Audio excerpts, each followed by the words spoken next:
เมษายนน้อยกะสีพลเขาจะสานกับไว้วันที่ถี่วันดีมากไว้จะนับหัวปีใหม่คนเข้าว่าดวงนาย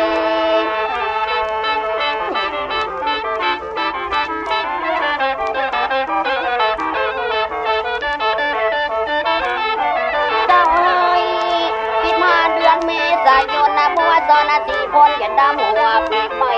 บึดจะขึ้นเรือบึดจะลองไตวันนี้ก็ได้โต๊ะกับเด็กนาก็จะจวนบัวซอนเมืองเฝ้าคือนายก้อยยามาพบหาบอกว่าตั้งตีมานาก้อยกะกะยำดาเอาไปพับพอง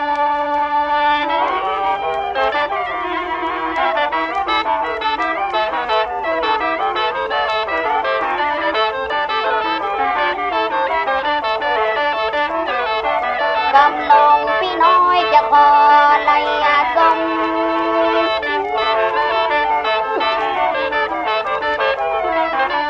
กำอ่อนจะไปว่าตัวพี่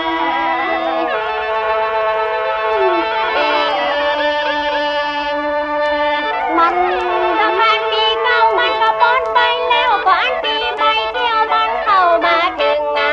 สงการนั่งเข้ามาถึงมันก็จะเลินก้าวหน้าไปไกลข้าจะจวนสีพลก็ใจเข้าไปสักเก้าดำหัวก็เท่าเมฆ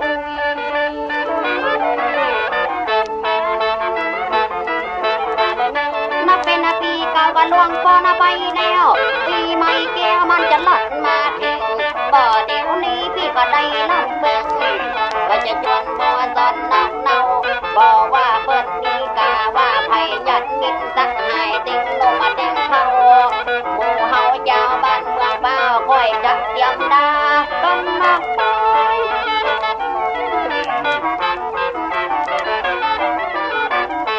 เพราะว่าสังเลบอกว่าเกสังนาฮือจะมาพบผ่าตุกทานับดอกคู่กันไปจะฮือมันตาดอดจะได้สังเก่าดำหัวมันสั่งมาเล่นมันสั่งมาหนัวบอกว่าเปิดบอกว่าตัวม้วนงั้นมากันแตง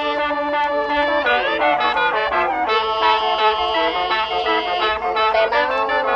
เวลาดำหัวปีใหม่เขาดอกไม้จะเขาต้มเข้านมนะบาเดียวมันถึงปีบานมาตรงหมู่เฮาสองคนสักหัวดำเก้าคมเล่เปิ้นก็ถึงเท่าชันลา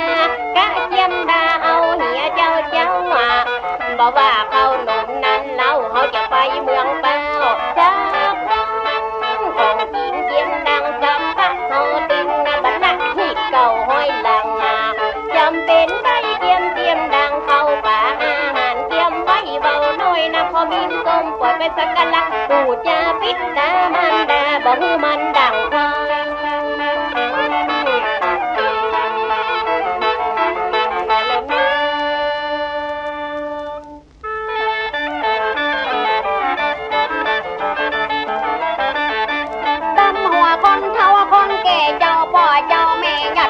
มองตาเขาว่าสันแลละมาเกสันนา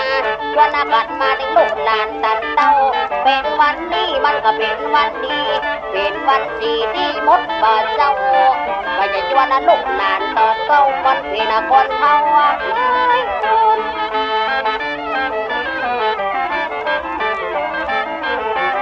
เพราะว่าบัวตอนกับน้อยสี่คนเป็นวันนี้คนก็เด็กนายมาเด็กยิงแล้วก็มาเด็กใจมาตัวเองก็ติงบันเหนือบันใต้จะขอบัวตอนก้อยเต่งก้อยลาน้ำซุปกันทามาลาดอกไม้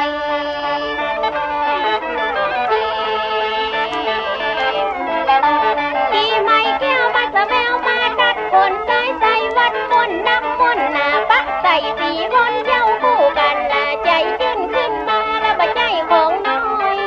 วันนี้มันเป็นวันดีนะพอเพนนี้มันเข้ามาคอยขอโทษนะสีบนพี่ให้ขอโทษน้ำปีใหม่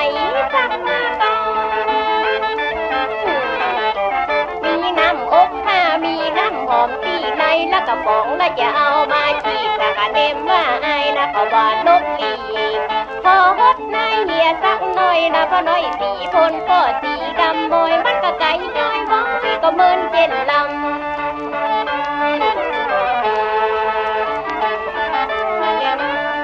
ตอนเหยเมื่อละไอ้บ่ได้หันไอ้ขอฮดน้ำสักหน่อยเถอะฮดดีๆกะไอ้เผยว่าฮดหน้าฮดตาอย่างนี้มาเสียมารยาทหนูไอ้สุมาเถอะไอ้บ่ได้ตั้งใจเนี่ยอย่างอันเราเหยไอ้เจ้าขอโทษแต่ข้าเจ้าขอฮดไอ้น้อยนะเจ้าขอให้บัวซอนมีจกมีใจเนอะยินดีนะเจ้าโอ้เนี่ยไอ้สีพลข้าเจ้าว่าชวนกันไปดำหัวอีแม่บ้านข้าเจ้าบ่เมืองป้าพุ่นนะไอ้ไปก็ไปกันเนาะเพิ่นอยู่ด้วยกันหลายก็หาอีพ่อมีอยู่ก่อนอีพ่อได้บ่มีเจ้ามีไก่อีแม่ป้าข้าเจ้าก็เดี๋ยวเราจะออกละไอ้มาถึงบ้านถึงจองแล้วประเดี๋ยวนี้อีพ่อก็นั่งอยู่บนเรือนนั่งก็งอกหายอันนี้เป็นพ่อลุงมาได้เนี่ยเป็นพ่อแต่เลยเจ้าอันสวัสดีครับพ่อลุงครับผมก็คนเข้านามาใหม่ชื่ออะไรยังก็บอกโอ้ครับผมแค่ถามสักน้อยเลยครับโอ้ลูกหลานจานเต้าถูกจะมาซักเก้าดำหัวอีพ่อกะอีพ่อนี่เป็นนายร้อยชื่อทิพย์แก้วอ่ะได้ร้อยชื่อทิพย์แก้วอันกะพ่อลุงก็ว่าไปเลยพ่อแบบเปิดนอกกันพ่อนึกเปิดเนี่ยพ่อแล้วก็จะปีกแล้วผมตามันไก่อ่ะโอ้ก็ดีกะถูกมาซักเก้าดำหัวอีพ่อก็ถึงกาละดีงามเนาะอีพ่อก็จึงมือเล่าคือฟ้อนหมูลูกหมูหลานเนอะสปีดิโยสปอตินีอาจารย์ในวันนี้ก็หากเป็นวันดีสลีวิสิตให้รอดสังการปีเก่าของรามข้ามมาแล้วประเดี๋ยวนี้ก็ปีใหม่แก้ววันปัญญาวันก็มาจุจอดรอถึงสู่เจ้าสู่สั้นทั้งหลายเป็นลูกเป็นหลานก็ละจะนี่หินดีเจ้าของดีป่าลำนี้แต่ก่อนถูกผมคนหายเสียถ้าปีโยว่าสันตุขปาลุโกวินาสันตุมาเดวว่าสวนตะลุสุขีดีค่ะโยโกภาวะอภิวาตาทิริจังพุจ้าพระจายมิโรจตาโลธรรมะวัดดุโลรังยุขังปะลังปานังปะละมะสุขังเนอโคตรน่าค่อยๆเนอลูกหลานเนอประเดี๋ยวเฮามารับคนปีใหม่ตั้งต่อนี้ไปบ่ได้แยกเป็นอย่างละก็ขอคือพ่อทุกสามฝากันเมื่องานสงกรานต์มันเข้าบ้านเลิศเฮาได้จะชวนเอาน้อยสีพลปากก็ขึ้นรถยนต์เฮาจะปีกจะปอกพวกเมืองเป้ามันก็เป็นบ้านนอกคนตั้งก็ไกลยาก็เวลาคำมาจบผมขอลาพี่น้องมิตรเกี่ยวสักหายยามก็เพราะคุณกลางมันไก่เฮาน่าจะไปละบะใจของไก่ลาพี่ลาน้องผู้หัวตัวคนตีน้อยตีโพนคำมาบ่อยน้อยเล่น้ำบะเดียวขอเลิกลากันสักกรรมเพราะว่างานสงกรานต์มันก็จบเท่านี้